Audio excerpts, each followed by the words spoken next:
While the main Geisinger Medical Center campus in Danville is more than 100 years old, the facility certainly isn't stuck in the past and is currently in the midst of a major renovation project. We've talked about this building off and on for about 10 years, but almost 2 years ago, we started down the path of preparing for this project. The new addition to the hospital will come in the form of an 11-story tower costing more than $800 million, which will add a new emergency department, new operating rooms, and many more new spaces to the facility. And we will have a very large percentage of our population hitting that above 65 and above 85 years of age. And what we know, obviously, is that those are the people who are going to need our services even more. And we knew that there were several problems that we needed to solve with this facility. Our ED is too small. We don't have an optimal patient experience down there. I think we do a very good job taking care of people, but it's not always in the way that you would want it as a visitor. One of the other major issues that we wanted to make sure we solved for was eliminating anything semi-private. So today, in around 85, 86 rooms of the hospital, you might have a roommate. And that is, like, I don't even want my family around me when I'm sick, right? So that's not optimal. And many times we have to shut beds down because if you come in with an infectious disease and you shouldn't really be around people, I can't give you a roommate. That would not be safe. And so every day we have locked capacity because we have by nature these rooms that can't be shared.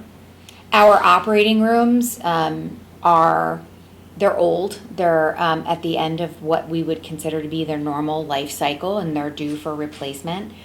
And, I would say that they are not contemporary. They're not sized contemporary. What you would build today is not what we built 25 years ago.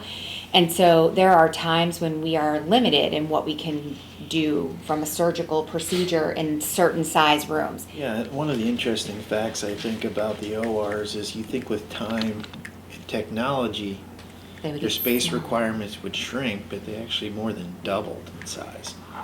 The technology actually brings more equipment, more pieces, more things.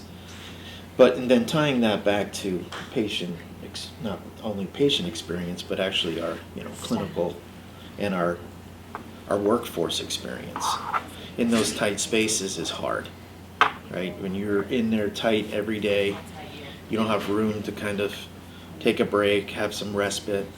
Those types of items in today's day and age are more critical than they have been previously. With what we're planning to build, while we're not adding a whole lot of net new beds, we are unlocking a whole bunch of clogged up capacity by moving everything to private spaces, by building appropriate spaces for the types of services we need to provide, and really getting to a more contemporary design.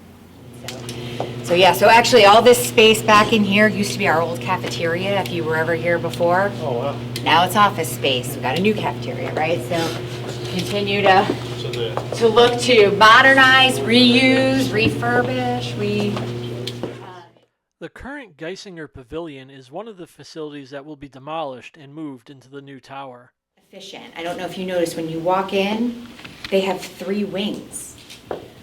So you can imagine visibility is tough, and managing rooms that are that far apart from each other can be challenging. So it's not really an efficient layout. I think another impact that is going to be good for us is the fact that it's a tower. So obviously the hospital is big, and utilizing staff, especially when the discharges hit, instead of sending them from one side of the hospital to the other, we're going to have a tower where we can, manage staff, for up and down the tower. So that's going to have a good impact, time-wise with getting the rooms turned over for the patients.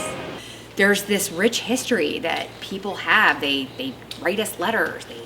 They tell us stories. They they've got things, like I went to a Mahoning Township meeting one night and one of the supervisors showed up with a program original program from the 1950 dedication of the Foss Clinic.